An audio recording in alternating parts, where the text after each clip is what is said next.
Ya'at'e, Journey with Native Art Voices of the Four Corners and me, Benea Yazi, where we will trek into the Native artist dialogue and narrative. Together, we will take a glimpse into the art process and the lives of the Navajo, Apache, Ute, and Pueblo artists living within Arizona, Utah, Colorado, and New Mexico. Tune in every third Thursday of the month at 9:30 a.m. or find podcast episodes. Native Art Voices of the Four Corners, great artist stories are the journey of art in the Four Corners.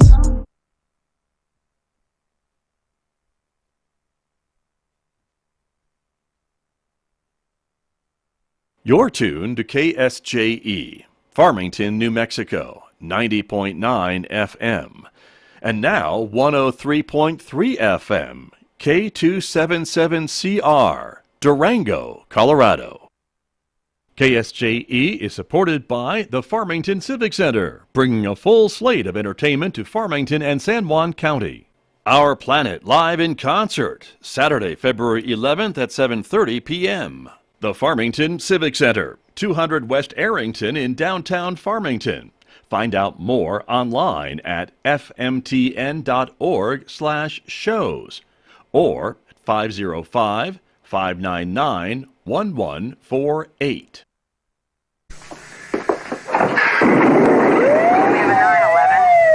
Robbery in progress. See surplus store, corner People's Drive, North 24th Street.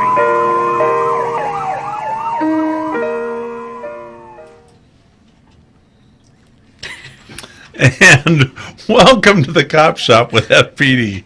I'm your host, and apparently the only one in the room, Steve Heavy, Chief of Police here from Farmington, and our PIO, who struggled with her initial assignment today, is Shanice Gonzalez. How are you, Shanice? I am good. My initial assignment, we didn't pass that off to... Really? The camera was on you. I was ready. I was ready to bring it in. So Shanice will be welcoming us in all future editions of the show, welcoming you to the mighty Cop Shop with FPD. With us today, we have a guest. It is Sergeant Chris LaMonica. Chris, welcome. Pleasure to be here. Chris is a patrol sergeant for us, and he is 7 or 8 year veteran of the department.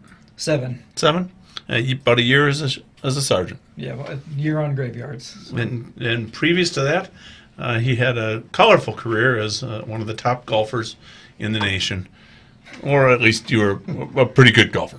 I was fair. I don't know if I cracked the top 1,000. Well, you were closer than I was. Let's put it that way. 2001. Yeah, and you were also a teacher prior to becoming a cop. I was in Gilbert, Arizona. So colorful career. Chris is going to join us and talk about a new program that he was part of for the last week. We've been doing for a little while, but we've got a variety of news for you going on around the country. Starting in Atlanta, it was a long week for the police in Atlanta. They have a new training facility that they're building, and there was a protest against that. In the course of trying to clear them out, one of the officers was shot, and the exchange of gunfire that followed, the shooter was killed. And what followed was a few days of rioting within Atlanta. It wasn't as bad as other things that we've seen, but it certainly wasn't great. Sparked a nice national debate about what exactly is violence. Probably burning police cars and smashing windows would constitute violence, in my opinion, but there was some conjecture on that. And today we're waiting on the release of a video out of Memphis where 5 police officers have been charged. That probably is going to be a fairly dicey video to watch. My guess is it must not look very good if the officers are all charged already. So those are a couple of big national things that we've had with the police, and really only speak to some of the topics that we get into here on this show about things that we're doing to improve our training, to improve our use of force policies, to improve the decision making that our officers use. And I saw today in the Albuquerque Journal that the Albuquerque PD is revising their use of force policies as well. That last year they had 18 officer-involved shootings, which is stunning, actually. That's a high number. That is a high number. Maybe not for a jurisdiction that big. I guess I'd have to look nationally to compare it with others. We had 3 last year, and that wasn't a great year for us. So 18 was a lot. I'm sure I'm sure they're looking over what their training is and what the circumstances of each of those shootings was. But they appear also to be having some success with their consent decree. I saw the latest monitor report said they were 100% in two categories and 80% in the other. So my guess is within the next year to two, there's reasonable hope that Albuquerque PD will crawl out from under the consent decree that they've been under, which has certainly been a topic dominating New Mexico law enforcement, watching to see what's going on in Albuquerque. Other than that, we have the legislative session, which is about week 2. And Scott, I heard there was some talk about giving $1 million or $2 million to the mighty KSJE. Boy, that'd be great, Chief. I don't know where you heard that. Is there any truth to that rumor? Not that I've heard, but we'll look into that. Okay, So, well, check your sources. My sources are a little murky. I Okay, guess. all right. Well, But since we got you, Scott, tell us about the Browns or the Bills. I'm sorry. any B team. Yeah, they're in the same spot as the Browns. They kind of are now, right? Yeah. Yeah, the Buffalo Bills season ended last Sunday. Very tragically, I would say. I mean, they were playing at home. They were playing in snow. You'd think they would have done well against the Bengals, and not so much. Although the Bengals play snow. They do. They're not worried about the snow, I guess, but Yeah. it was shocking. Yeah. What's been the reaction of Bills Mafia? They're very upset, as you can imagine. Yeah. A lot of tables were lost.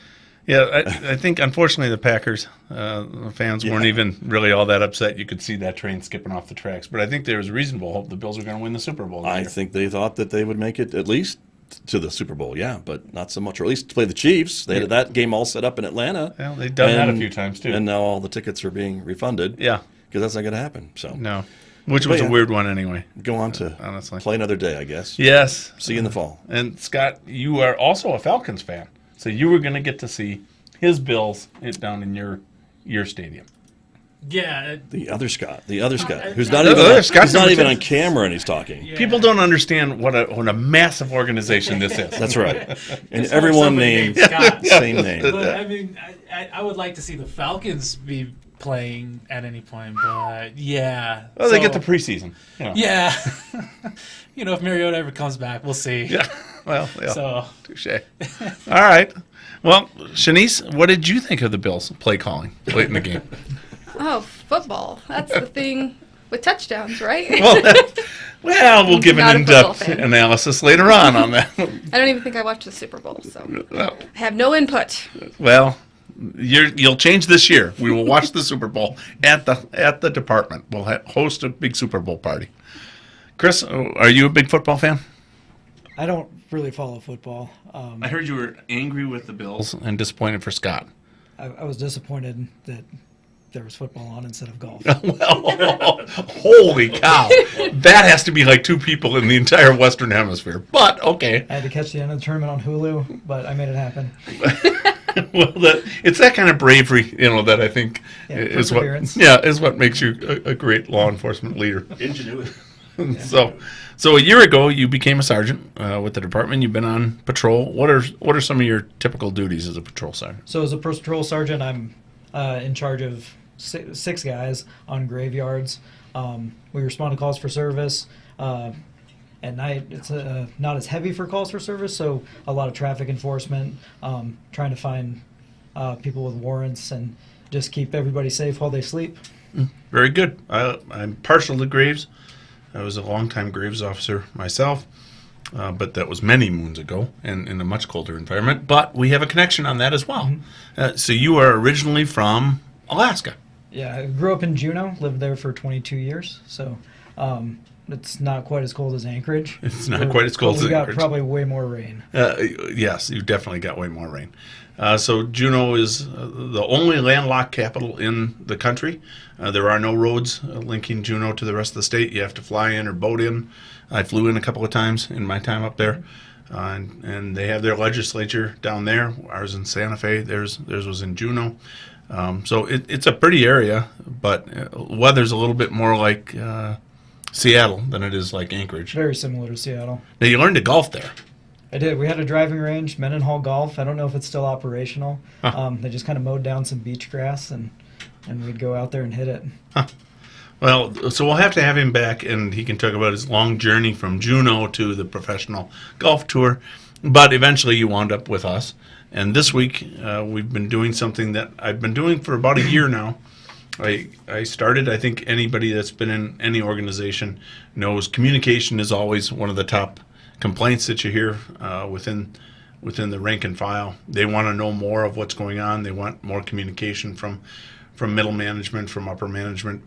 And so one of the things that I started this last year was I brought sergeants up, and they would spend a week with me. They'd go to all the meetings that I go to. They'd be in all the discussions that I'm in about the future of the department or about whatever details are hitting us at that particular moment.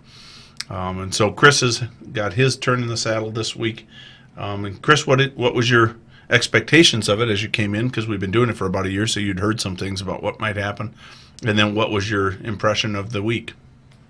From speaking with other sergeants that had gone upstairs before me, I knew that there was going to be a difference from week to week, so kind of unexpected what was exactly going to transpire. But it was an insightful experience going up and seeing what happens at that level, sitting in on some of the meetings that you have to go to.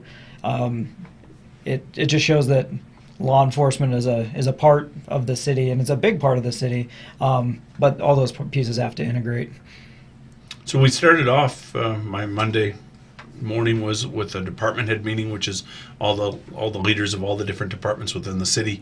I think for most of my rank and file, including sergeants, maybe even lieutenants a little bit, you tend to focus on the PD and all of our issues, and you don't really see us as part of a bigger cog. So that was the first you got to sit there. I think we walked out of that meeting and you said you maybe understood about half of what was being said. Still understand about half. About half. Not exactly sure I knew everybody in the room and what their position was, but I started guessing towards the end and kind of had more of it figured out by the end of the meeting. Good. Those generally roll about an hour and a half to 2 hours every other Monday. And they're a chance for all the different departments to talk about issues facing them with the city manager and to get ourselves ready for whatever. When we have things like Connie Mack or the 4th of July parade, then there's multiple departments involved in those things. So we wind up talking about those. And we're entering budget season, so you got to hear a little of that discussion. That's always a fun time for every department head. Not very good at math, so it was exciting. I probably understood less of the budget than I did of the department head meeting. But yeah. It's interesting anyways just to see how everything's allocated throughout the city. Now, Shanice, you've gone through a lot of the same thing that I've put the sergeants through here as just part of coming on board. And we've talked a little about that, about some of your impressions, some of the meetings that you've sat in on, that whether you knew that those meetings ever existed before or not.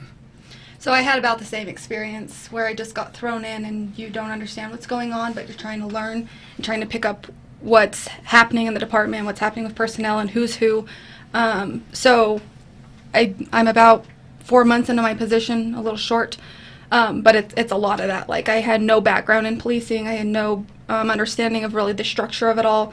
And then on that first week, I was sitting in with lieutenants and sergeants and trying to learn what was going on, and they were talking about personnel issues, and just like, holy cow, like there's a lot to it.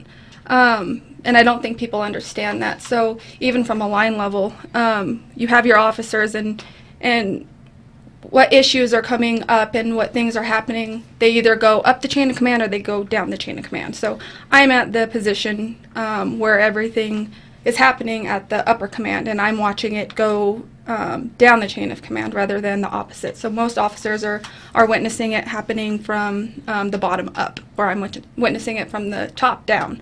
So it's interesting. Yeah, and as far as my experience over that week, it's just easier now to be that bridge between the line level and up and the top, and communicate a little bit easier because I'm understanding both sides a little better. So that was definitely one of the goals of it when I started. Sergeants are our first line supervisors within the department, and really whatever the chief's going to do, whatever the deputy chiefs are going to do is means X, because that's just our intent. at the ground level, your sergeants carry the ball, and if they don't understand what we're trying to do, what our goal is, or if they can't explain it to the troops, that's going to be a problem, and it isn't going to come out like we were wanting it to at the beginning. So for any organization, but for the police department in this case, getting the communication gap between the chief and the sergeants smaller and smaller, that we are on greater and greater understanding of where each other's needs are and what our intent is. That's the goal of this. And so, Chris did get a chance to sit in on a bunch of meetings, had a chance to talk some in some of those meetings to give us the perspective from a frontline supervisor on various topics. But he also got to see things that, he doesn't know that we're looking at. We're looking at a diversion program where we maybe are trying to get folks who we would arrest for low-level crimes into some sort of counseling service, as opposed to criminalizing that behavior. We're playing around with a couple of different groups that are interested in looking for other solutions that might relieve the burden on the sergeants and the officers. But how does that get played out, and what does that look like is still in the discussion phase. So you had a chance to see that and sit in as the officers were talking with me about their perspective on it. What did you think? I think it's a good idea, as long as it's giving the resources to the people that need it, in conjunction with some of the other things that we talked about, like the mental health program that was spoken about in one of the meetings.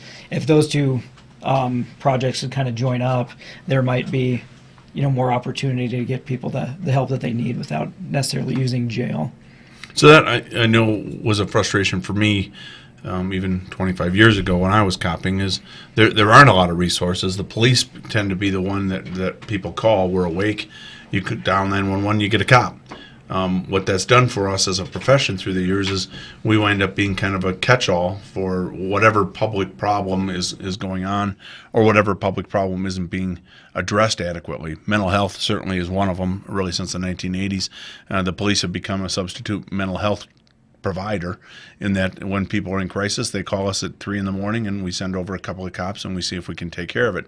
That's rife with all sorts of problems from police perspective, but even from just a societal perspective, since we don't have a whole lot of resources and this isn't our skill set, we wind up arresting people and throwing them in jail. Sometimes they deserve to be in jail, but oftentimes, especially for low-level stuff, if we found a different way of addressing it, we maybe wouldn't have to pay the price of having people sitting in jail. And so, as an officer and a sergeant on the street, you're wondering, what is the department doing? What conversations are we having to try and fix that? And so hopefully you got a chance to see, these are some of the things. There's pluses and minuses to them, but these are some of the things we're looking at. Yeah, I think we've done a good job with innovation in the department and trying to find solutions to problems that exist in our community. I think these programs will help not only officers that are at the patrol level, but also the hospital, and not using up those resources that are limited. And some of that's what we do with JIP, so the Joint Intervention Project, which focuses mostly on the inebriate problem, whereas this program that we're talking about is more focused on folks with meth and heroin addiction, and trying to get them help. And then we have other programs like Chris was mentioning that focus more on mental health.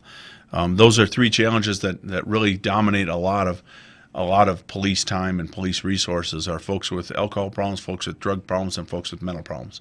And you'll notice in there that none of those start off with these are bad guys that need police attention in order to put them in jail and keep them away from the rest of us. These are actually just people going through life who are struggling in one facet or another. And we're trying to be cooperative partners with other agencies around the state and around the city to find alternative ways other than jail. But that's a handful for us. I think these programs will also help with some of the homeless crisis that we have in town, and just provide another avenue to get people off the street to a safe location, and hopefully they'll get the resources they need, whether that's a drug addiction program or mental health doctors. So one of the other meetings we had then was a follow-up to, and I don't know that Chris even knew that we did it, but it was a summit that we had with public advocacy groups of all kinds, everything from PATH and STAR to to all sorts of other groups that help kids, that help folks, veterans, that help folks with mental problems or alcohol problems. So we had hosted this summit in early December, and so we had a follow-up meeting on that to figure out, okay, what's our next step. The first meeting was just let's get everybody in the room and kind of introduce each other and start talking about things that we could do. So we had a meeting on that. Chris, did you even know that we had done that? Had you heard of that? Working graveyards, sometimes you get a little isolated working in the middle of the night, so I wasn't even aware that that program was going on, or that little summit that you all had took place. So that's good, because I can present it to Chris that it was all my idea and that I never stole it from Sioux Falls PD or anybody else, like I probably did do. But yes, it was an effort on our part to kind of lead all these advocacy groups together. So often, whether it's our DCU or our CIT team, we need resources, and we don't always know who to reach out to. And so this was our first effort to kind of get everybody in the same room. We can talk about the needs we have and the things we see on the street, things that the officers have to deal with, and then we can figure out what do they need from us better. What are some areas that the PD can do a better job in, and so that is certainly our goal in 2023. We want to find ways, to make the criminal justice system a fairer system. So I am probably not what you would call a bleeding heart. I probably think a lot of folks do deserve to be in jail, and I've spent a lot of years putting people in jail, and I don't really want to see us go away from that. But on the other hand, I have certainly looked at the problems that underlie a lot of things that go on, and I don't like criminalizing people with mental health problems in particular is a big one. They need help, and there's just no alternative, and so we wind up charging them with crimes, and now they've become part of the criminal justice system. I do think that is unfair, and I do think that it's inefficient, and we could do a better job as a society. But, looking at, and I'm sure Chris can see this off of Graves, we have a lot of folks with alcohol and drug problems, so that if we could get them off of those things, we wouldn't need to deal with them criminally. I think that's probably true, that the alcohol problems, we see that on a daily basis in Farmington, and then the drug problems still exist. Fentanyl's on the rise. We're seeing more and more of that. I haven't, as a graveyard supervisor, seen a search warrant for drugs not have fentanyl involved, so it's just becoming a larger problem. And our officers are carrying Narcan, today, where 5 years ago we were not, which is a direct reflection of the increase in fentanyl. Have you or your guys had to do any deployments of Narcan? I think we've had one on my shift, and we have also just received those little Narcan kits that we can give out to the public with the QR code with some resources on it. So those are going to be distributed by people on overdose, or our guys on overdose calls. Very good. Well, this was, we wanted to talk a little today about some of the things we do at the department that you don't know about. And this was one of the programs, how we develop our leadership so that 10 years from now, when Chris is sitting in this chair, and Shanice will still be, resisting bringing in the show, but she will still be here as the PIO. But Chris can be the chief, but that doesn't happen if we're not developing our leadership and talking about the things that go on within the department, and sharing some of the thoughts that we had at this moment in time with the circumstances we face. So down the road, Chris will be certainly a command level officer. Many of the sergeants that I've had up will be in those roles. And this is the way we're hoping that we can pass on the knowledge we have and prepare them for the future. So Shanice, I'm going to let you take us out today. But it's been an exciting show without a whole lot of Shanice involvement. That's A-okay. That's A-okay. Thank you for joining us. We'll see you in 2 weeks. Bye from the Cop Shop.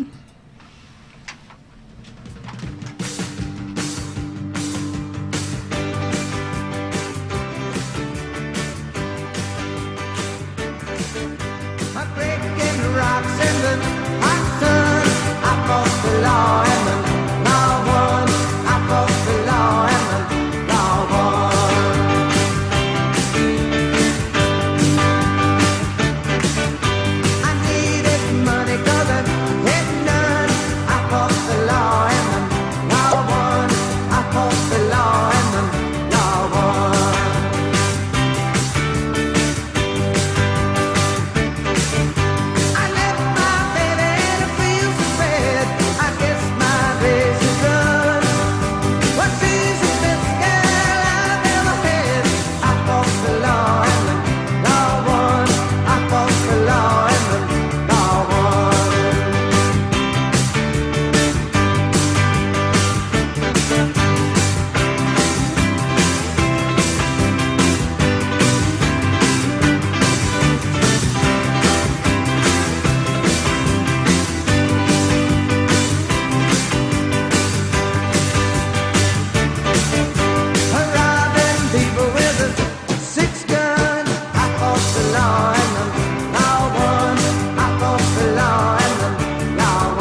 definitely worth a peek. We share more information about these stories and the beautiful new images of the moon in our January